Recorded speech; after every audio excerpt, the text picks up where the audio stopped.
तो hello guys, आप सभी का हमारे YouTube channel Energy Career Institute में स्वागत है। और आज हम स्टेट लाइन एंड प्लेन्स का जो इम्पोर्टेंट क्वेश्चन का हमारा सीरीज चल रहा है उसका हम लेक्चर नंबर 2 लेकर आए हैं, जिसमें हम उन सभी क्वेश्चंस को कवर करेंगे जो बार बार एग्जाम में पूछे गए हैं और जिनमें कुछ स्पेशल कंडीशन और टर्म लगाकर हम उस क्वेश्चन को सॉल्व करते हैं। वो साधारण क्वेश्चन से थोड़े हट के हैं और वे इस प्रकार के क्वेश्चंस हैं जिनमें जो स्टूडेंट साधारण ढंग से पढ़ा रहेगा वो तो नहीं कर पाएगा। तो मैं ये जो भी क्वेश्चंस लेकर आ रहा हूँ, इस क्वेश्चंस में थोड़े से टेक्निकल वर्क है। अगर इस पे आप ज़्यादा ध्यान देंगे तभी आप कर पाएंगे, नहीं तो आप नहीं कर पाएंगे। सबसे पहले मैं उस क्वेश्चन को आपके सामने लेकर आ रहा हूँ, क्योंकि ये क्वेश्चन कल के ही लेक्चर का है, जिसमें मैं यहाँ आंसर जो लिखा था वो थोड़ा सा मुझसे गलत हो गया था। तो फिर मैं सोचा कि इस क्वेश्चन को दोबारा से करा दिया जाए। ये क्वेश्चन नंबर 5 है उस फर्स्ट लेक्चर का। यदि आप फर्स्ट लेक्चर नहीं देखें तो आप सबसे पहले जाइए, हमारे यूट्यूब चैनल पे फर्स्ट लेक्चर पड़ा हुआ है, उस फर्स्ट लेक्चर को आप देखिए। उसके बाद आपको सेकेंड लेक्चर ही समझ में आएगा। सेकेंड लेक्चर का ये, चूंकि फर्स्ट लेक्चर का ये क्वेश्चन है जिसको हम सेकेंड लेक्चर में कवर कर रहे हैं। ये जो क्वेश्चन है, इस क्वेश्चन में कह रहा है कि obtain the equation of the plane passing through the point 6 minus 3 2 and perpendicular the planes r dot I cap plus 2j cap plus 3k cap is equals to 5 and r dot 2I cap minus 3j cap minus 4k cap is equals to 3। ये हमारे question का, और ये question जो है हमारे 2016 में पूछा हुआ है और इसके आने का चांस है। ठीक, तो क्योंकि इस क्वेश्चन को कैसे करना है, इस टाइप का हमने क्वेश्चन कल शायद बताया भी था लेक्चर नंबर 1 में। तो मैं इसको फिर दोबारा बता रहा हूँ क्योंकि आंसर में थोड़ा सा इशू था, तो मैं दोबारा इस क्वेश्चन को करा रहा हूँ। आप काफी ध्यान से देखिए। सबसे पहले हम क्या करते हैं कि कह रहा है कि जो प्लेन है वो पासिंग हो रहा है कहाँ से, 6 माइनस 3 2 से, एंड परपेंडिकुलर है प्लेन्स। इन प्लेन पे क्या है, परपेंडिकुलर है। तो सबसे पहले हम इमेजिन करेंगे अपने दिमाग में कि प्लेन हमारा कैसा हो सकता है, इमेजिन करेंगे हम। तो देखिए, हम ऐसे इमेजिन करते हैं, मान लेते हैं कि ये जो दो प्लेन्स हैं वो कुछ इस तरह से हैं।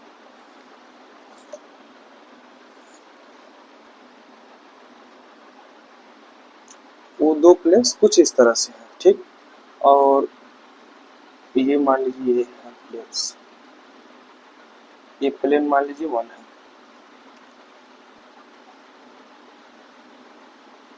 और ये हमारा प्लेन सेकंड है, ठीक। और जो रिक्वायर्ड प्लेन है जो इस पॉइंट से पास कर रहा है, वो वाला प्लेन मान लीजिए कि ये है। जो रिक्वायर्ड प्लेन है वो ये है, और इस प्लेन पर हमारा कहीं एक पॉइंट है, ये इस पॉइंट का नाम ए रख दीजिए, ठीक। तो आप ध्यान दीजिए कि ये जो प्लेन है इन दोनों प्लेन्स के क्या हो गया, परपेंडिकुलर हो गया। ये हमको क्वेश्चन समझ में आ गया कि इन दोनों प्लेन्स के परपेंडिकुलर है, इस पॉइंट से जा रहा है।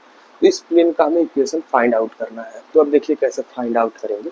इसमें हम लगाएंगे point vector form. Point vector form क्या होता है, vector r minus vector A into vector n is equal to 0। हमें तो वेक्टर ए और आर पता है बट वेक्टर एन नहीं पता है। वेक्टर एन कैसे निकालते हैं, देखिए।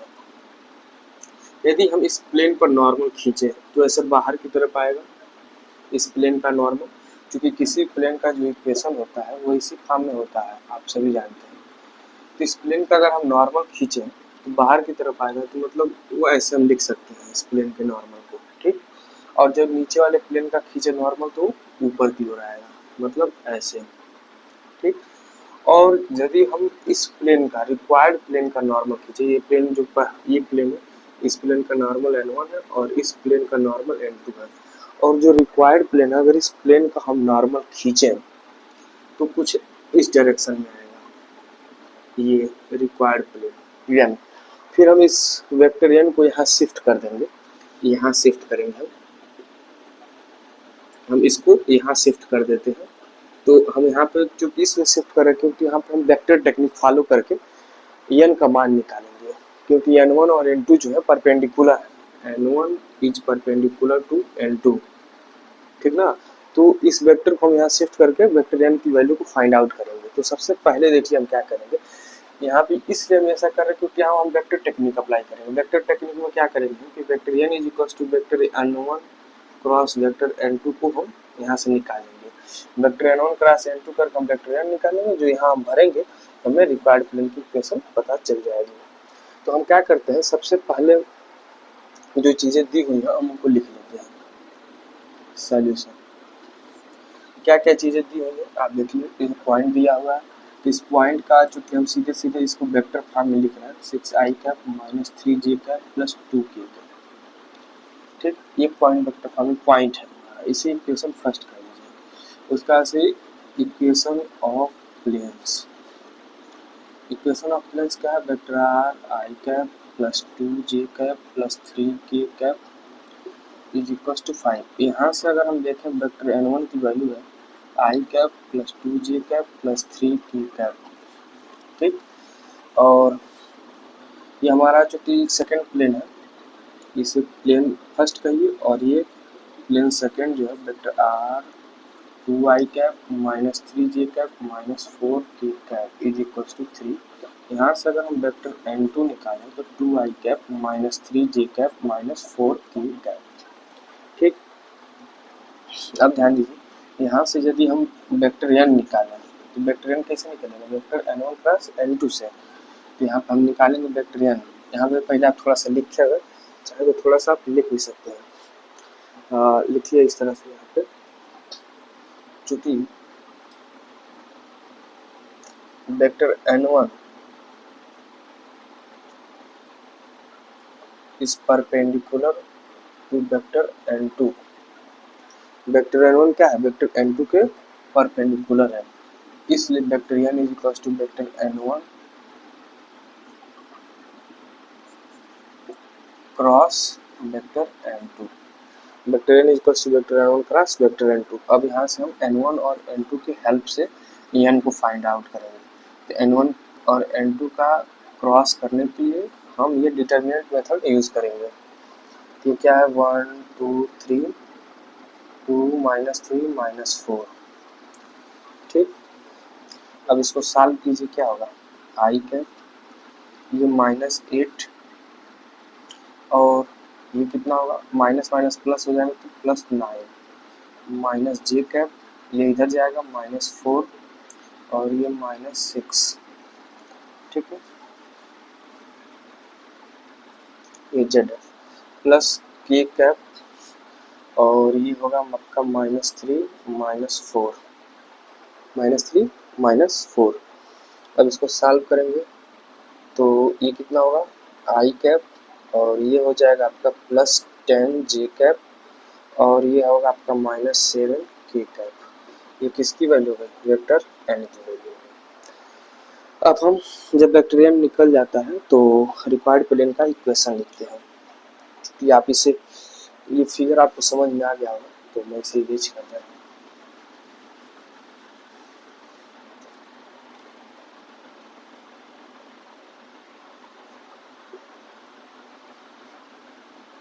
Now the equation of required plane will be,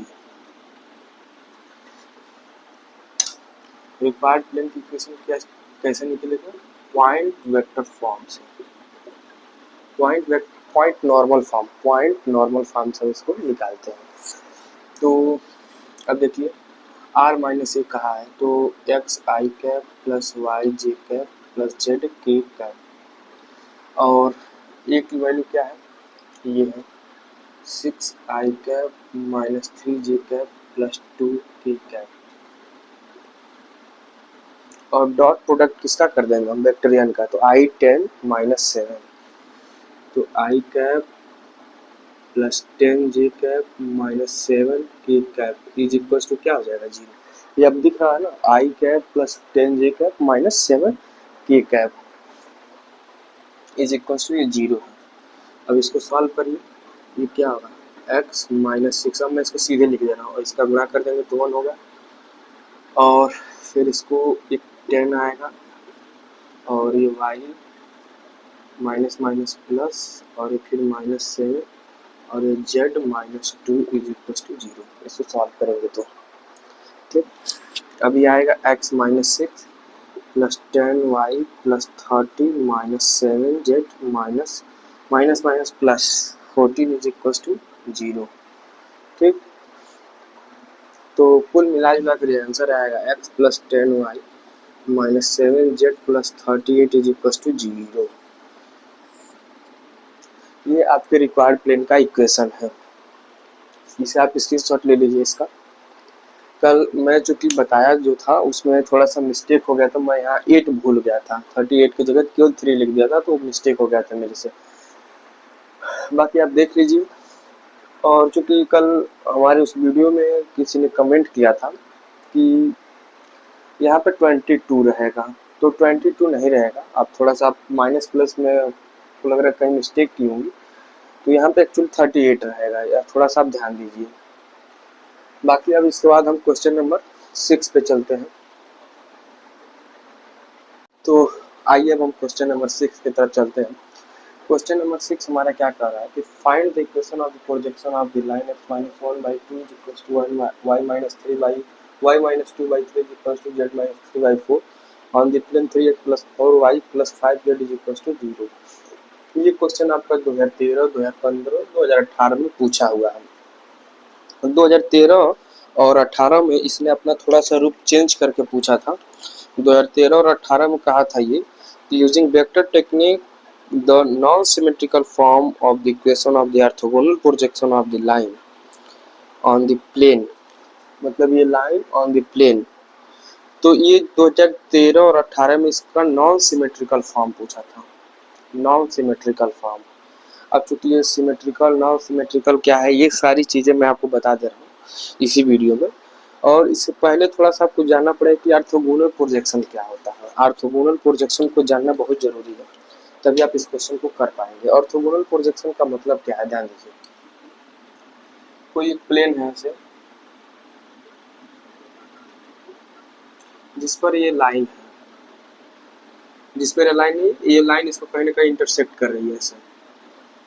ठीक, ये लाइन जो है इसको इंटरसेक्ट कर रही है कहीं ना कहीं। अब यदि हम इस लाइन पर इधर कहीं से टॉर्च जलाएं,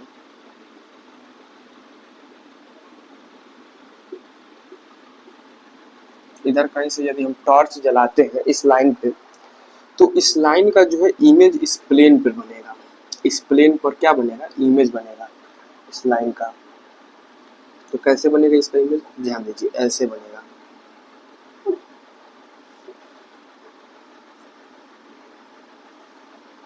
इस लाइन का इमेज ऐसे बनेगा, इस लाइन का इमेज ऐसे बनेगा। अब ध्यान दीजिए, ये हमारा कोई प्लेन हो गया और ये हमारी लाइन हो गई। ठीक है, अब हमको क्या करना रहता है कि इसका ऑर्थोगोनल प्रोजेक्शन निकालने के लिए हमको एक दूसरे प्लेन को लेट करना पड़ता है, मानना पड़ता है। और ये मानते हैं कि ये जो लाइन जो है, ये वाली लाइन, वो किसी दूसरे प्लेन पर बन रही है, ये जो है। तो हम उस प्लेन को मान लेते हैं कि वो प्लेन है हमारे ये, जो इस प्लेन के परपेंडिकुलर है। ये अभी क्या है, प्लेन है। इस प्लेन को हम P2 कह देते हैं और ये प्लेन P1। P1 हमेशा किसका रहेगा, P2 के परपेंडिकुलर रहेगा। और ये हमारी लाइन है, इस लाइन पे कोई पॉइंट हम A एज्यूम कर लेंगे और इसके पैरेलल हम कोई वेक्टर B एज्यूम करेंगे जब हमको क्वेश्चन लगाना रहेगा। तो क्योंकि देखिए, ये हम इस पॉइंट को इसलिए A एज्यूम कर रहे हैं क्योंकि जब हम इस पॉइंट को A एज्यूम करेंगे तो ये लाइन जो है इस प्लेन पर लाइज करेगी। ये लाइन इस प्लेन पे क्या कर रही है, लाइज कर रही है। तो जब इस प्लेन पे लाइज कर रही है तो हम पॉइंट नॉर्मल फॉर्म में जानते हैं, vector r minus a into vector n is equal to 0। इस मेथड का यूज करके हम इस प्लेन का इक्वेशन फाइंड आउट कर लेंगे, इसीलिए हम इसको एज्यूम करते हैं। अब ध्यान दीजिए, ये सिमेट्रिकल नॉन सिमेट्रिकल ये सारी चीज़ें क्या होती हैं, इस पर थोड़ा सा मैं चर्चा करूँगा। ये आप ऑर्थोगोनल प्रोजेक्शन को समझ गए होंगे, अगर आप नहीं समझे हैं तो मैं इस पर स्पेशल एक वीडियो बनाऊंगा ऑर्थोगोनल प्रोजेक्शन क्या होता है। फिलहाल आपको क्वेश्चन में सारी जो एग्जाम में है, एग्जाम में सारी चीज़ आपको बनाने की जरूरत नहीं है, एग्जामिनर समझ जाता है कि ऑर्थोगोनल प्रोजेक्शन में क्या करना है आपको। तो अब देखिए, हम पहले आपको सिमेट्रिक नॉन सिमेट्रिक ये सारी चीज़ें क्या होती हैं ये मैं थोड़ा सा बता देता हूँ। नहीं, जो कोई भी लाइन हम खींचते हैं, लाइन हम दो ढंग से खींचते हैं, एक सिमेट्रिकल खींचते हैं, एक नॉन सिमेट्रिकल खींचते हैं। इसी कुछ लोग अनसिमेट्रिकल कहते हैं। तो कुल मिला जुला कर वही है, एक सिमेट्रिकल खींचते हैं, नॉन सिमेट्रिकल खींचते हैं। सिमेट्रिकल को हम तीन ढंग से खींचते हैं। फर्स्ट होता है पैरामेट्रिक फॉर्म। कौन सा फॉर्म? Parametric form. और सेकंड होता है नॉन पैरामेट्रिक फॉर्म।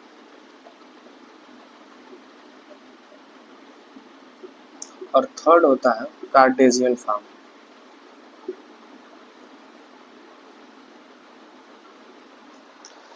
एक पैरामेट्रिक फॉर्म, एक नॉन पैरामेट्रिक फॉर्म और एक कार्टेशियन फॉर्म। पैरामेट्रिक फॉर्म देखिए कैसे लिखा है। पैरामेट्रिक फॉर्म ऐसे लिखते हैं, vector are is equal to vector A plus T time vector B.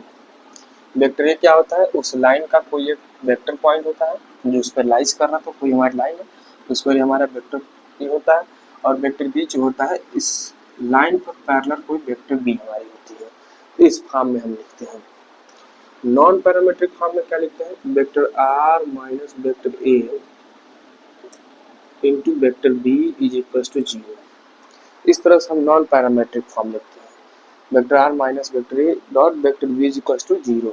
और कार्टेशियन फॉर्म जो लिखते हैं, vector x minus x one upon a is equal to y minus y one upon b is equal to z minus z one upon c is equal to कोई arbitrary constant होता है, फिलहाल इतना छोड़ दीजिए। तो ये हो गया आपका कौन सा form? Symmetrical form. Symmetrical form में ये तीन तरह से आप इसको लिखते हैं। एक होता है नॉन सिमेट्रिकल फॉर्म। अब नॉन सिमेट्रिकल फॉर्म में क्या होता है? नॉन सिमेट्रिकल फॉर्म आपका लिखा था vector r dot n plus d is equal to 0। ये नॉन सिमेट्रिकल फॉर्म होता है। नॉन सिमेट्रिकल फॉर्म में हम इसको ऐसे लिखते हैं। ये नॉन सिमेट्रिकल फॉर्म है और ये तीनों सिमेट्रिकल फॉर्म है। तो हम इसको क्या कर रहे हैं, या तो आपको सिमेट्रिकल फॉर्म में भी निकाल सकते हैं, नॉन सिमेट्रिकल फॉर्म में भी निकाल सकते हैं। जब क्वेश्चन में मेंशन रहे नॉन सिमेट्रिकल फॉर्म तो आप नॉन सिमेट्रिकल फॉर्म में निकालेंगे, और जब कुछ नहीं मेंशन रहेगा तो आप सिमेट्रिकल फॉर्म में निकालेंगे। क्यों सिमेट्रिकल फॉर्म में निकालेंगे? क्योंकि सिमेट्रिकल फॉर्म में निकालना आसान है, नॉन सिमेट्रिकल फॉर्म में निकालने के लिए आपको थोड़ा सा दिमाग लगाना पड़ेगा। अब सिमेट्रिकल फॉर्म में भी कौन सा मेथड सबसे ईजी है निकालना? Non parametric form. आप तुरंत निकाल लेंगे। लेकिन पैरामेट्रिक फॉर्म निकालने के लिए पैरामेट्रिक फॉर्म भी निकाल सकते हैं, इतना कोई मुश्किल नहीं है। जब ए और बी निकल जाएगा तो हम इजीली ही निकाल सकते हैं। यानी कि ये सिमेट्रिकल फॉर्म हमको निकालना थोड़ा इजी लगता है, तो मैं आपको सिमेट्रिकल फॉर्म निकालना बता दे रहा हूँ, और आप होमवर्क में नॉन सिमेट्रिकल फॉर्म को निकालने का प्रैक्टिस कर लेंगे। ये नॉन सिमेट्रिकल फॉर्म आप होमवर्क में प्रैक्टिस करेंगे। सिमेट्रिकल फॉर्म मैं यहाँ बता दे रहा हूँ। और सिमेट्रिकल फॉर्म में मैं बस इन्हीं में से कोई एक बताऊंगा, या तो पैरामेट्रिक बताऊंगा या नॉन पैरामेट्रिक बताऊंगा। कार्टेशियन आपको खुद निकालना है, कार्टेशियन आप खुद निकालेंगे। और देखिए एग्जाम में किसी एक को ही आप लिखेंगे, या तो पैरामेट्रिक फॉर्म लिखेंगे या नॉन पैरामेट्रिक फॉर्म लिखेंगे या कार्टेशियन फॉर्म। तो चूंकि कार्टेशियन फॉर्म लिखने के लिए आपको नॉन पैरामेट्रिक फॉर्म से ही होकर गुजरना पड़ेगा, तब जाके आप कार्टेशियन फॉर्म तक पहुंचेंगे। और क्वेश्चन में मेंशन है कि नॉन सिमेट्रिकल फॉर्म, तो ये मेथड लगाएंगे।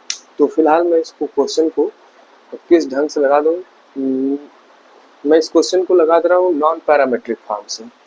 नॉन पैरामेट्रिक फॉर्म से इस क्वेश्चन को मैं लगा रहा हूँ, तो ध्यान दीजिए कैसे लगाएंगे हम।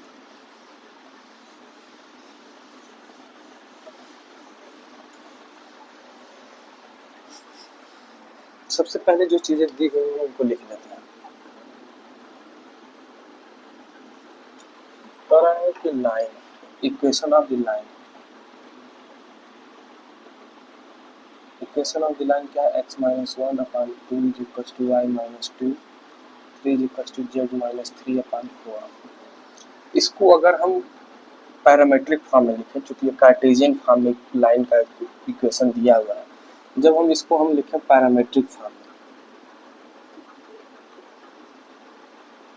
पैरामेट्रिक फॉर्म समझ रहे हैं ना, vector are is equal to vector A plus T time vector b. देखिए कैसे लिखते हैं, ये जो ऊपर के पॉइंट्स हैं ये वेक्टर ए हो जाते हैं, और जो ये नीचे के पॉइंट है ये वेक्टर बी हो जाते हैं आपके। तो vector are is equal to I cap plus J cap plus K cap plus T time vector B, ये नीचे वालों को जोड़ के लिख दीजिए, 2i cap plus 3j cap plus 4k cap. ये आप इसको पैरामेट्रिक फॉर्म में लिख दिए। इसे इक्वेशन फर्स्ट कर दीजिए। उसके बाद से equation of the plane, plane का इक्वेशन क्या है, 3x plus 4y plus 5z is equal to 0। अब ध्यान दीजिए, इसको अगर हम लिखें इस फॉर्म में, vector r into 3i cap plus 4j cap plus 5k cap is equal to 0, तो हमारा नॉर्मल क्या निकल के आएगा, 3i cap plus 4j cap plus 5k cap. और एक छोटा सा आपसे रिक्वेस्ट है कि यदि आपको थोड़ा सा वैल्यू कम सुनाई दे रहा है तो आप हेडफोन लगाकर थोड़ा सुनिए, क्योंकि चूँकि रात का टाइम है तो मैं ज़्यादा तेज़ बोलूँगा तो आसपास के जो कमरे में सोए लोग होंगे वो डिस्टर्ब हो जाएगा, क्योंकि अभी तो फ़िलहाल रात के 3:30 हो रहे हैं, तो मैं उतना तेज़ नहीं बोल सकता हूँ, तो आप हेडफोन का यूज कर लीजिए। तो ये हमारा वेक्टर n हो गया। अब देखिए हमको निकालना क्या है, हमको प्लेन का इक्वेशन निकालना है। तो एक बार मुझे फिगर फिर दोबारा बनाना पड़ेगा। ये इस तरह से कोई हमारा एक प्लेन था और इस पर ये लाइन थी, इस तरह से थोड़ा सा ऐसे थी लाइन, और इसका जो प्रोजेक्शन हो रहा था वो कुछ इस तरह से हो रहा था। और जो कि हमें जिस प्लेन का इक्वेशन निकालना है, क्योंकि इस प्लेन का इक्वेशन तो हमको दिया हुआ है, गिवन है, हमको निकालना है इस प्लेन का इक्वेशन। तो हम मान लेते हैं कि इस प्लेन का जो नॉर्मल है वो n1 है। क्या है, n1 है। इस प्लेन का नॉर्मल n1 है और इस हमारे गिवन प्लेन का नॉर्मल n है। ठीक। और एक चीज और हम लेट करेंगे कि ये जो पॉइंट है, ये जो पॉइंट कहाँ है, पॉइंट नहीं दिया हुआ, इस पॉइंट यहाँ इस पर हम कोई पॉइंट ए एज्यूम करेंगे जिसका पोजीशन वेक्टर ए है और इसके पैरेलल कोई वेक्टर बी है। अब ध्यान दीजिए, इस प्लेन के नॉर्मल का डायरेक्शन कहाँ, किस साइड होगा, ऊपर की ओर, और इस प्लेन का नॉर्मल का डायरेक्शन इस डायरेक्शन होगा। ठीक। और ये बी क्या है, बी का डायरेक्शन इस साइड में है। अब ध्यान दीजिए, हमको इस प्लेन का इक्वेशन लिखने के लिए क्या क्या चाहिए। इस प्लेन का इक्वेशन हम कुछ ऐसे लिखेंगे, n1 इज इक्वल टू 0। तो हमको ये तो पता चल जाएगा, ये हमको मालूम पड़ जाएगा। हमको निकालना क्या है, n1। हमको मेन काम n1 को निकालना है। तो n1 देखिए निकलेगा कैसे, इसके लिए थोड़ा सा आप यहाँ पर पहले जो ये प्लेन है, इस प्लेन के बारे में थोड़ा सा हम लिख दे रहे हैं। Let the equation of the plane passing through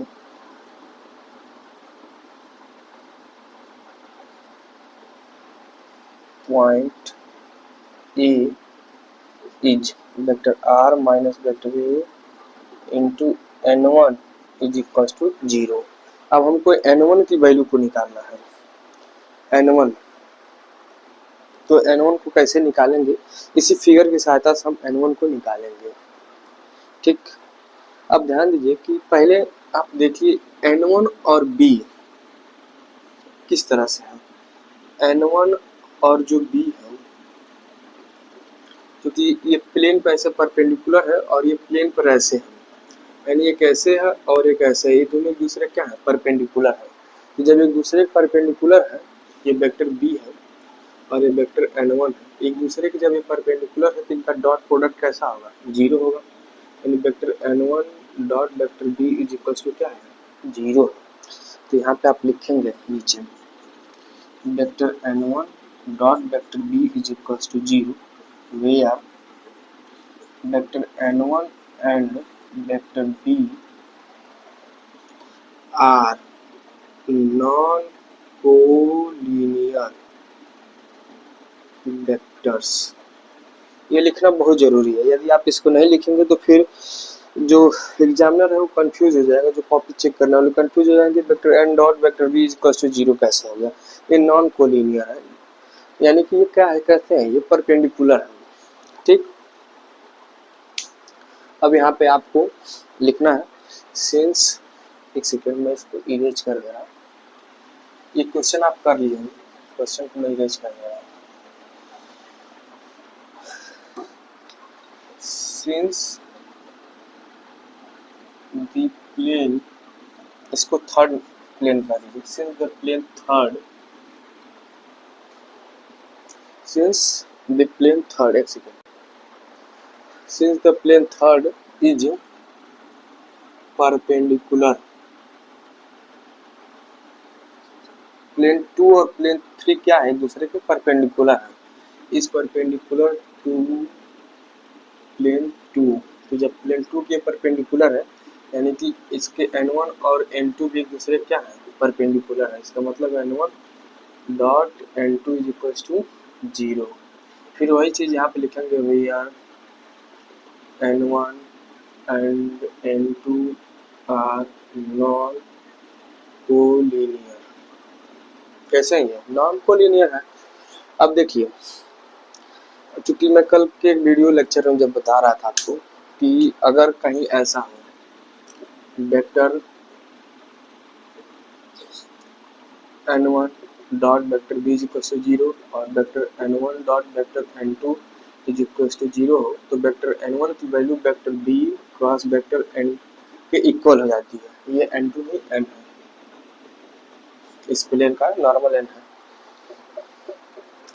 क्या हो जाता है, vector n1 is equal to vector b cross vector n हो जाता है यूजिंग वेक्टर टेक्निक। तो हम यहाँ पे लिखेंगे इसी चीज को, vector n1 is equal to vector n cross vector b। ठीक, यहाँ पे आप लिखेंगे where n1 is collinear with vector b cross vector n, क्योंकि दोनों को परपेंडिकुलर है, दोनों के साथ परपेंडिकुलर डायरेक्शन में है, तो कैसा है, कोलिनियर है। ठीक, अब ये फिगर अब मैं इरेज कर रहा हूँ, फिगर आप बना लिए होंगे। मैं फिगर को इरेज कर, क्योंकि बोर्ड पे जगह कम है तो थोड़ा सा दिक्कत हो रहा है।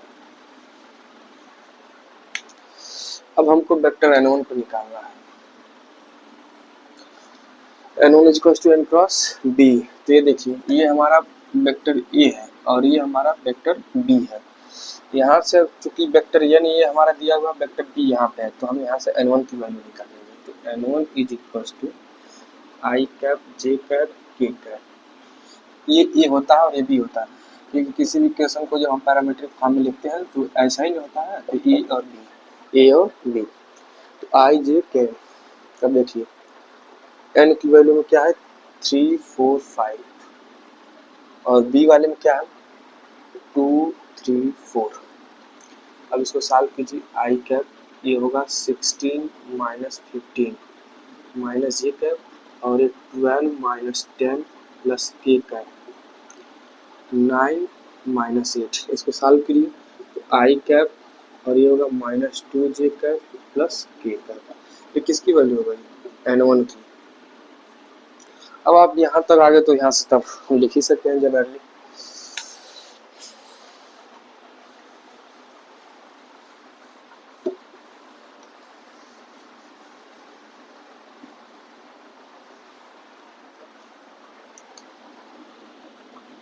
Now the equation of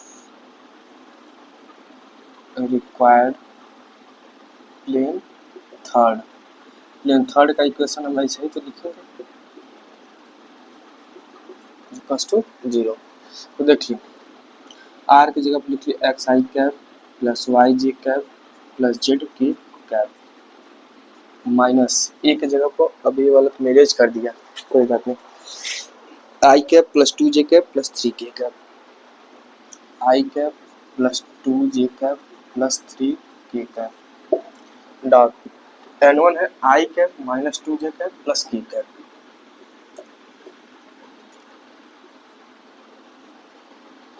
I cap minus 2j cap plus k cap is equal to 0। इसको भी मैं अब इरेज कर दे रहा हूँ, आप इसे लिख लीजिए, नहीं लिखे होंगे तो वीडियो को थोड़ा सा बैक करके लिख लीजिएगा।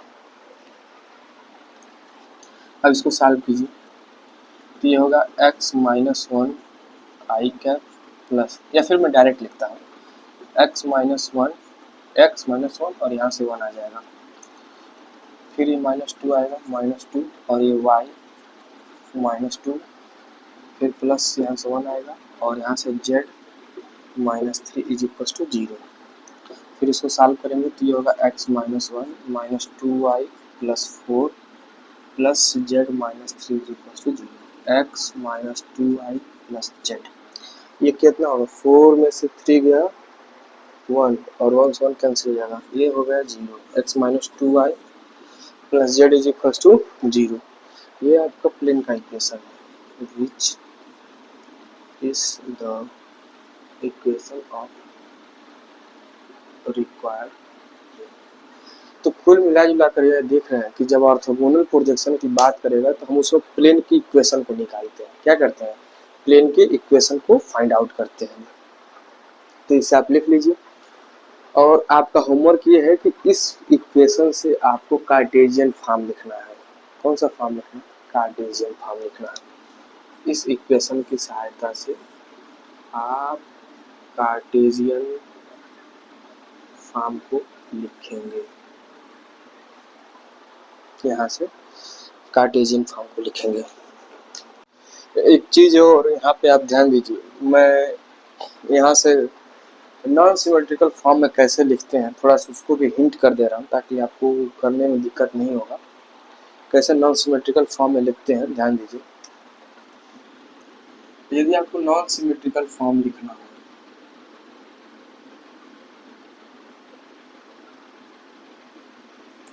तो नॉन सिमेट्रिकल फॉर्म का जो कंडीशन होता है वो होता है आपका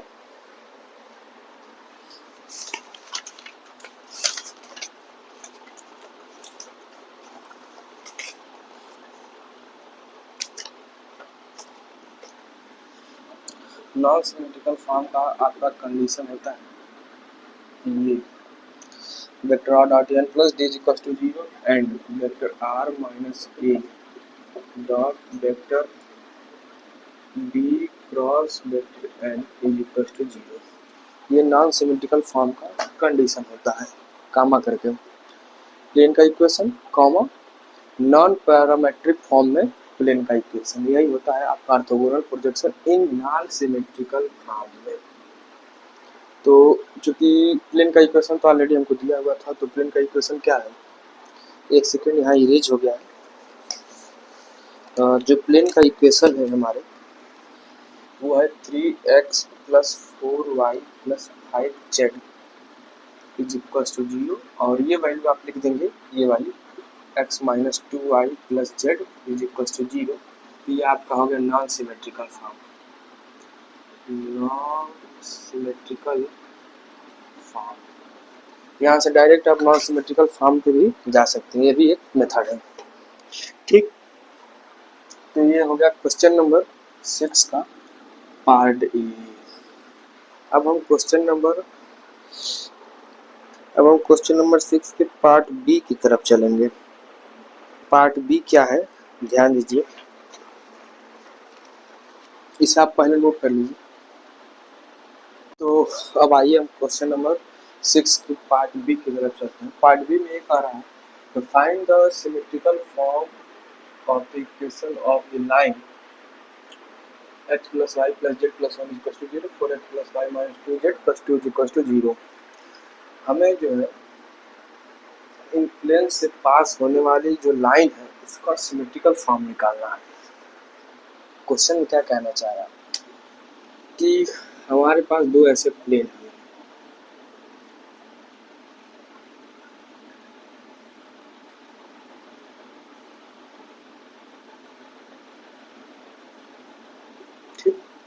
और इन प्लेन्स से यहाँ जो लाइन ये पास कर रही है इस लाइन का इक्वेशन हमें सिमेट्रिकल फॉर्म में निकालना है।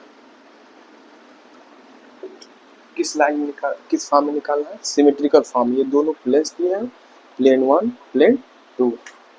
तो इनको करने के बहुत सारे मेथड हैं, लॉन्ग मेथड भी है, शॉर्टकट मेथड भी है। लॉन्ग मेथड में अगर निकालें आप तो सिमेट्रिकल फॉर्म, अगर एक्चुअली मैं तो शॉर्टकट मेथड ही बता रहा हूँ क्योंकि वीडियो लंबा हो जाएगा। सिमेट्रिकल फॉर्म कहाँ है, तो आप चाहें तो पैरामेट्रिक फॉर्म में निकाल सकते हैं, वो भी हो जाएगा। नॉन पैरामेट्रिक भी निकाल सकते हैं, कार्टेशियन भी निकाल सकते हैं, तो सिमेट्रिकल फॉर्म हो जाएगा। ठीक, तो मैं सीधे सीधे कार्टेशियन फॉर्म निकाल दे रहा हूँ और वो सिमेट्रिकल फॉर्म हो जाएगा। बाकी नॉन पैरामेट्रिक और पैरामेट्रिक आप खुद से ट्राई करेंगे कैसे निकलता है, नहीं निकलेगा तो फिर मैं किसी वीडियो में बता दूंगा कैसे निकालना है उसको। वैसे तो चूंकि स्ट्रेट लाइन एंड प्लेन्स का भी आपको लेक्चर एक और लेकर आना पड़ेगा, लेक्चर नंबर 3, जो कल मिलेगा आपको रियल एनालिसिस के साथ। कल रियल एनालिसिस और लेक्चर नंबर 3 इसका मिलेगा, और कल रात को स्फेयर के जो इम्पोर्टेंट क्वेश्चन है उनकी वीडियोज मिलेगी कल रात को। तो इसको देखिए कैसे करेंगे, जो चीज़ें दी हुई है उसको हम लिख लेते हैं पहले। Solution, equation of given planes. Planes के इक्वेशन क्या है, x plus Y plus Z plus 1 is equal to 0 and 4x plus Y minus 2z plus 2 is equal to 0। ठीक, अब इनको हम क्या करते हैं, इन इक्वेशंस को डायरेक्शन कोसाइन के फॉर्म में लिख देते हैं। किसके फॉर्म में लिखते हैं, डायरेक्शन कोसाइन के फॉर्म में लिख दे रहा हूँ इन इक्वेशंस को। तो आइए इन्हें हम डायरेक्शन कोसाइन को लिखते हैं।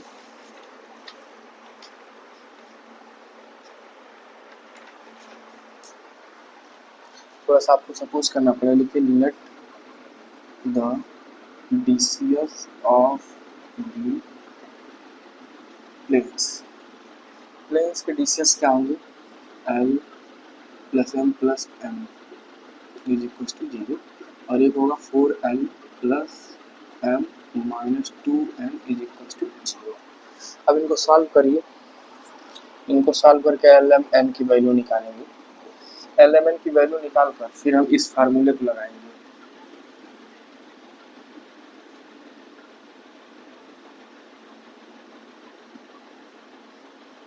और ये हमारा कार्टेशियन फॉर्म हो जाएगा इस लाइन का। तो जब हम इनको सॉल्व करेंगे तो क्या होगा, ध्यान दीजिए, एल अपान ये होगा आपका 1 प्लस में 2 is equal to M upon 4 plus में 2 इज इक्वल टू एन अपान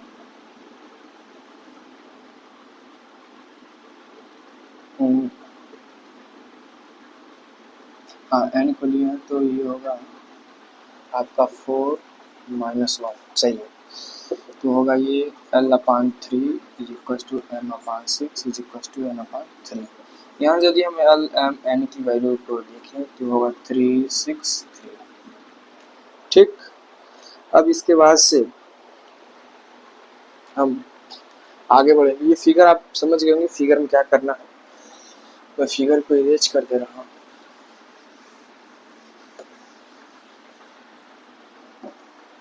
अब ध्यान दीजिए, ये एल एम एन की वैल्यू आ गई। अब यहाँ पे हम क्या करते हैं कि थोड़ा सा चीज़ों को मानेंगे। क्या मानेंगे, ध्यान दीजिए, हम ये मानते हैं कि जो हमारा लाइन है ऐसे जो हमने बनाया था,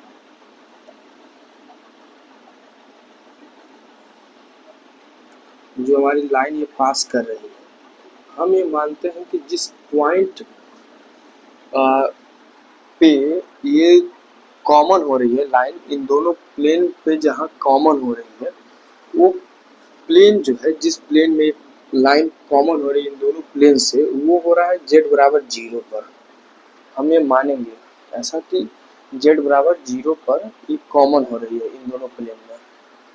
तो यहाँ पे हम लिखेंगे put z is equal to 0। z is equal to क्या लिखेंगे, 0, और इन्हें equation first and second, then from equation first and second, equation first and second से ये फिगर में रीच करना है। तो फर्स्ट एंड सेकंड से क्या होगा, यहाँ z इज इक्वल टू 0 हो जाएगा, तो सीधे सीधे होगा x plus Y is equal to -1, और ये होगा 4x plus Y is equal to -2। इनको सॉल्व कर लीजिए, सॉल्व करेंगे तो क्या होगा, ये कट जाएगा और ये -3x इज इक्वल टू 1, यानी x इज इक्वल टू -1/3। फिर इसको वहाँ रख के सॉल्व करेंगे तो कितना होगा, -1/3 plus y is equal to -1।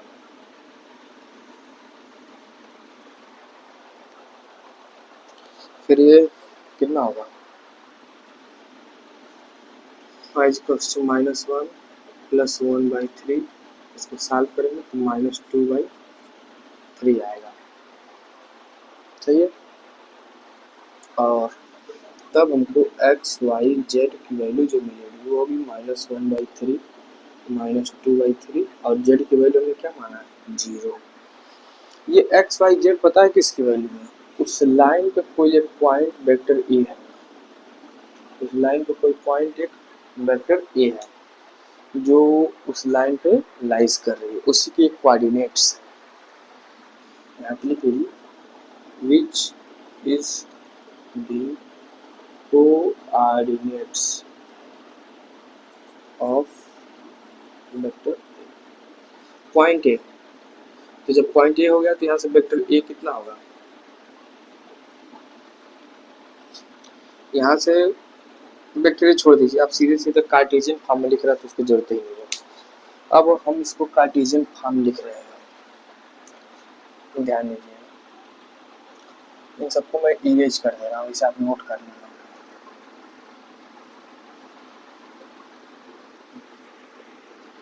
अब ध्यान दीजिए, यहाँ पे लिखेंगे चूंकि Cartesian form of the line का कार्टेशियन फॉर्म क्या होगा, x minus x1 upon l is equal to y minus y1 upon l is equal to z minus z1 upon l। तो x माइनस x1 की जगह पर क्या रखेंगे, ये तो minus minus plus 1/3 upon l की value 3 is equal to y plus 2/3 upon 6 is equal to z minus 0 upon 3। फिर इसको सॉल्व करिए तो कितना होगा, 3x प्लस 1 अपॉन ये कितना होगा 9, 3 3 से 9 is equal to 3y plus 2 upon 18 is equal to z upon 3। सही है। अब इसको हम, ये हमारा कार्टेशियन फॉर्म हो जाएगा।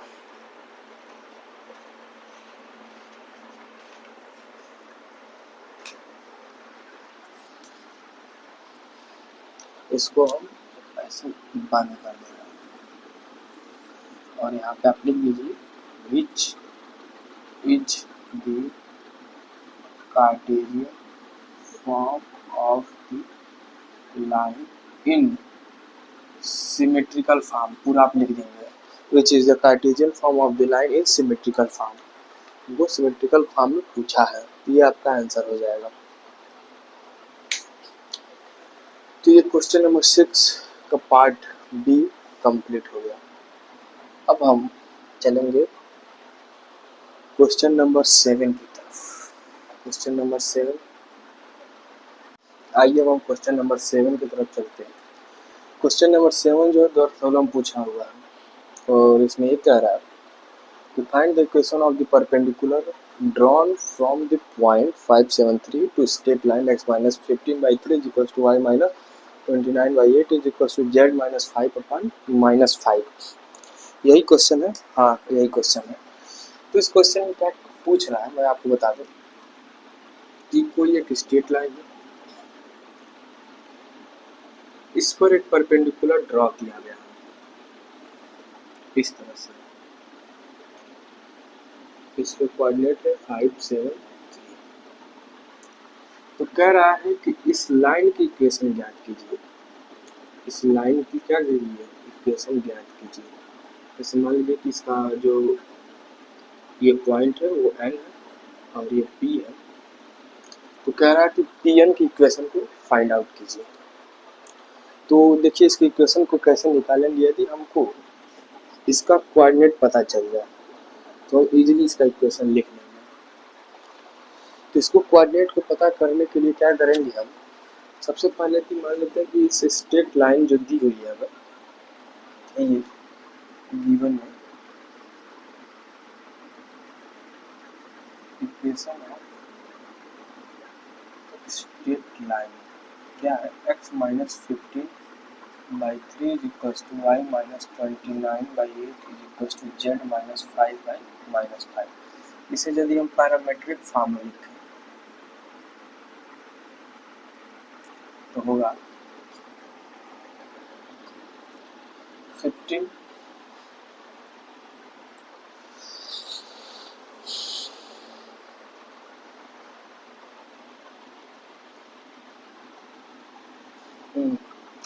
इसे पैरामेट्रिक फॉर्म में लिखें तो होगा 15 आई कैप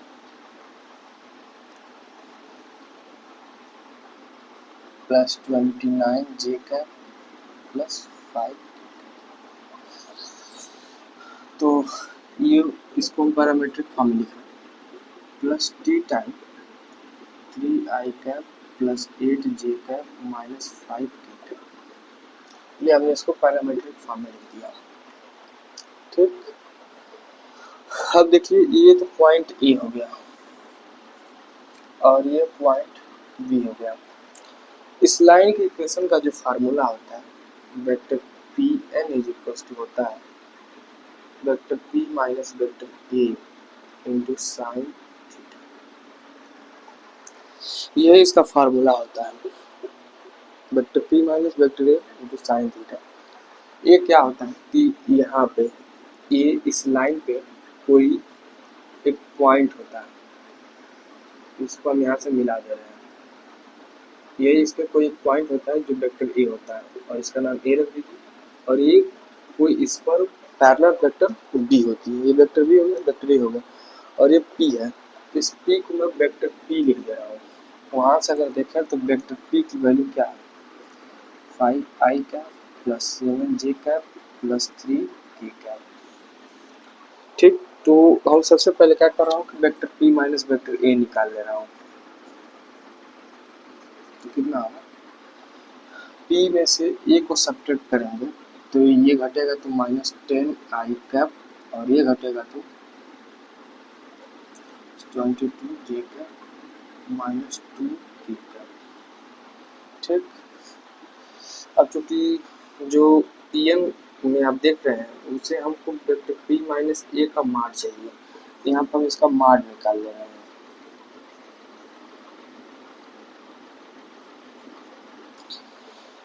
माड निकालने के लिए क्या करेंगे हम इनका जनरली हम स्क्वायर कर देंगे।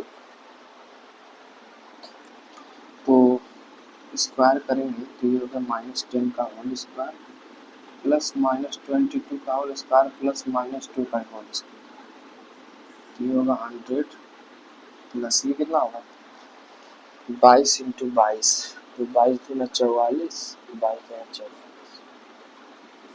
484 प्लस 4, ये हो जाएगा 488 यानी कि 588 अंडर रूट में। अब इसको एक्सप्लेन करके लिखें तो कितना होगा 588 को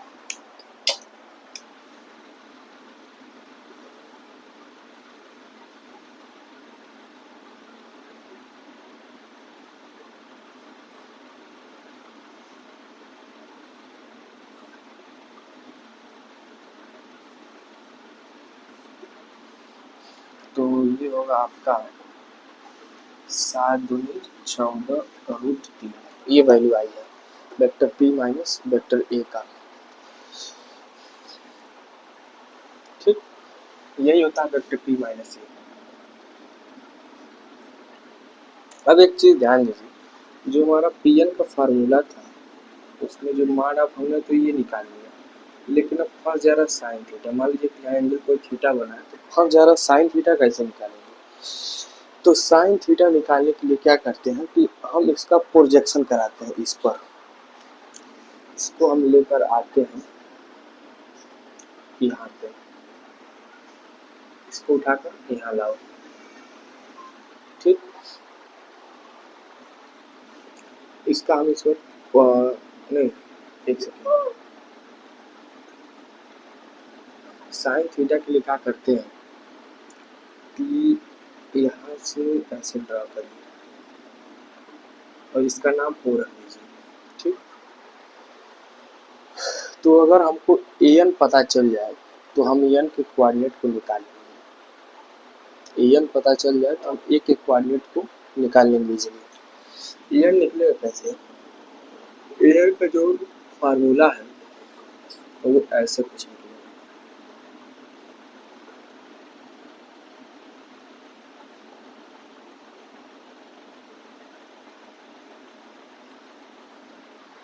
ओ N is equal to vector A plus A N. यहाँ से एन का कोऑर्डिनेट निकल जाएगा और ये A N plus vector A, ये वेक्टर एडिशन हुआ है यहाँ पे। तो यहाँ से हम चाहे तो निकाल सकते हैं। तो यहाँ पे हम वही लिखेंगे ऐसे in triangle A O N, O N is equal to vector O N is equal to vector A plus vector A N. ठीक, तो अब ए एन क्या होगा? वेक्टर ए एन, ध्यान दीजिए, वेक्टर ए एन को हम ऐसे लिख सकते हैं mod of vector A N into A N cap, लिख सकते हैं कि नहीं? अब एक चीज और आप ध्यान देंगे कि जो ए एन कैप का डायरेक्शन है वही बी कैप का डायरेक्शन है। तो आप लिख दीजिए B cap is equal to A N cap. तो यहाँ से हमें वेक्टर ए एन की वैल्यू क्या निकल रही है? Mod of vector A N into B cap, ये सीधे सीधे निकलेगा। इस वैल्यू को लाकर हम यहाँ रखेंगे तो हमारा ओ एन जो निकलेगा वो होगा वेक्टर ए प्लस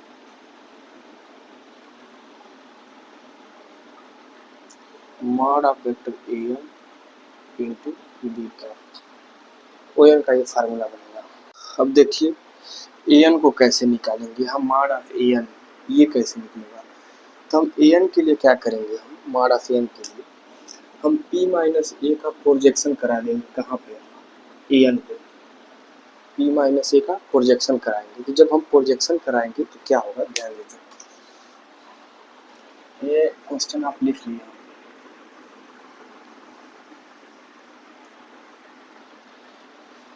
जब उसका प्रोजेक्शन आप कराएंगे तो मॉड ऑफ ए एन जो यहाँ से निकलेगा वो होगा vector p minus vector A into vector B upon mod of vector B. ये होगा प्रोजेक्शन कराने के बाद vector p minus vector A dot vector B upon mod of vector B. यहाँ से हमको किसकी वैल्यू मिल जाएगी?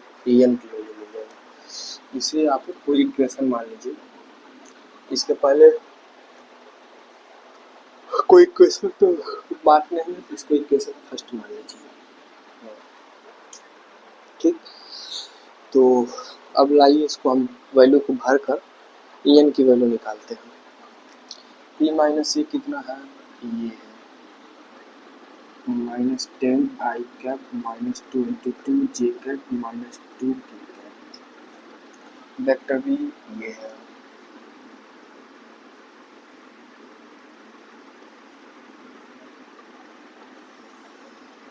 और मॉड ऑफ वेक्टर बी की वैल्यू निकालना है हमको। तो मॉड ऑफ वेक्टर बी की वैल्यू क्या होगी? सीधे सीधे मैं लिख दे रहा हूँ, ये होगा 9 प्लस 64 प्लस 25 साल पर कितना होगा?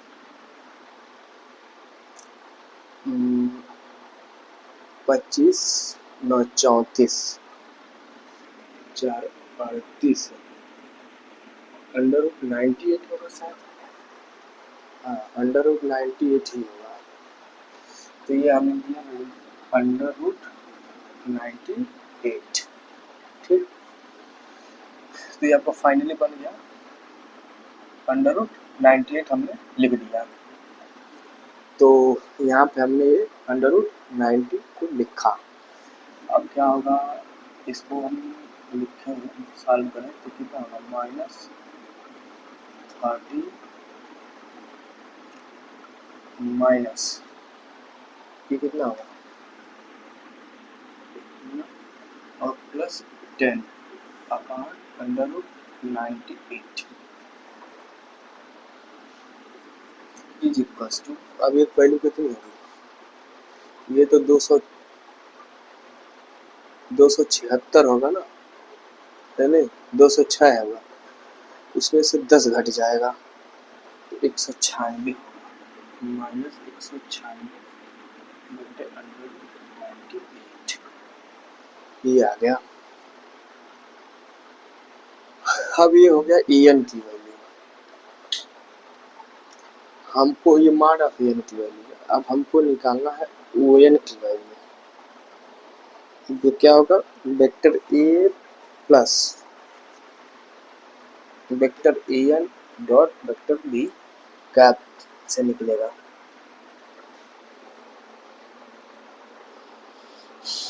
तो यहाँ तक लिखिए, इसके बाद से मैं आगे लिखाता हूँ।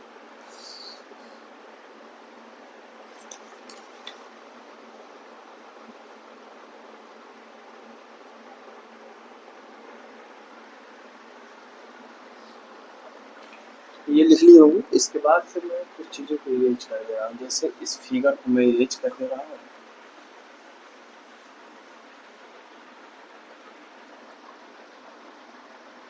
और ये जो माइनस 196 बटे अंडर रूट 98 है, इसको मैं सीधे सीधे लिख दे रहा हूँ -14√2। ये वैल्यू सीधे सीधा देगी कैलकुलेशन के बाद से, ठीक। तो अब आइए ON को निकालते हैं, इस सब मैं इरेज कर दे रहा हूँ। ON क्या होगा, यहाँ से वेक्टर A कह रहा है, तो वेक्टर A की वैल्यू क्या होगी,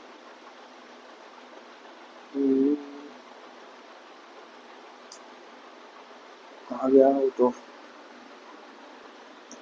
तो वेक्टर A की वैल्यू हम लिखेंगे अब यहाँ पे। वेक्टर A की वैल्यू है 15i cap plus 29j cap plus 5k cap, ठीक। और an मॉड ऑफ an की वैल्यू क्या है, मॉड ऑफ an की वैल्यू है प्लस और माइनस मिलकर -14√2 इंटू बी कैप का मतलब क्या होगा, ध्यान दीजिए, बी कैप का मतलब हो गया vector B upon mod of vector B. तो वेक्टर बी लिखें तो वेक्टर बी है हमारा 3i cap plus 8j cap minus 5k cap upon under root 98। अब इसको इरेज कर, ठीक। ये सॉल्व करेंगे तो ये क्या आएगा, ध्यान दीजिए, ये होगा 15i cap plus 29j cap plus 5k cap, और यदि से इसको हम क्रॉस करें, इसको काट देते हैं ऐसे, तो कितनी बार में कटेगा, ये इसे गुणा कर रहा है तो 98 यहाँ 14√2 है, तो ये इससे कटेगा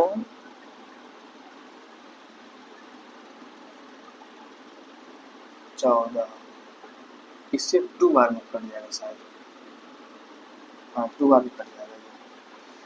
इसमें चूंकि मैं इसमें मेंशन नहीं किया हूँ, बट 2 बार में कट जाएगा, क्योंकि यहाँ पे एक बार हमने कैलकुलेशन किया था तो 2 बार में कट रहा था। तो 3i cap plus 8j cap minus 5i cap, अभी आगे होगा 15i cap plus 29j cap plus 5k cap minus 6i cap minus 16j cap plus 10k cap, ठीक। अब इसके बाद से क्या होगा, ये घटेगा तो ये होगा 9i कैप, और ये कितना होगा plus 13j cap plus 50k cap, ये ON होगा, वेक्टर ON। इसका मतलब कि जो हमने ये बनाया था फिगर यहाँ पे ऐसे,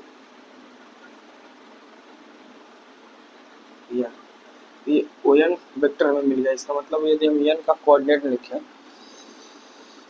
therefore the coordinate of N, तो क्या होगा 9, 13, 15। ये 9, 13, 15 आ गया। और यहाँ पे क्या था, वेक्टर पी,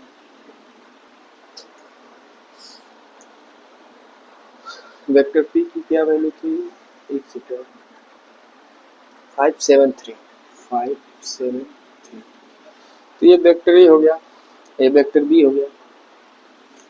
मतलब ये ऐसे ही बढ़ाया जाए तो पैरेलल हो गया वेक्टर बी, ये वेक्टर ए। और क्या इक्वेशन आप दिलाई नहीं दीजिए। ये कोऑर्डिनेट आप चाहें तो क्वेश्चन में अगर पूछ रहा हो तो कोऑर्डिनेट आप लिख सकते हैं। कभी कभी कहता है कि फुट के कोऑर्डिनेट निकालिए, तो ये इसलिए मैं लिख दिया हूँ कि आप फुट के कोऑर्डिनेट ऐसे निकाल सकते हैं। अगर क्वेश्चन नहीं पूछो तो लिखने की जरूरत नहीं है, तो इसमें बस बता दें ताकि आप लिख सकें। बाकी आगे आइए, अब हम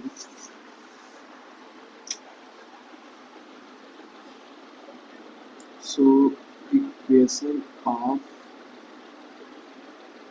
रिक्वायर्ड लाइन क्या होगा, वेक्टर ए plus T time vector B, parametric form में लिखा है।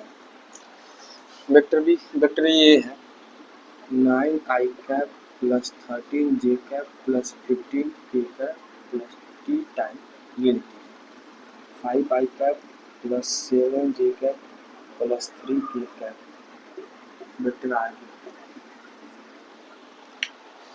तो ये आपका क्वेश्चन नंबर 7 कंप्लीट हुआ। बाकी के जो क्वेश्चन है लेक्चर नंबर 3 में कंप्लीट करेंगे, क्योंकि अभी आप सुबह का 5 बजने वाला है।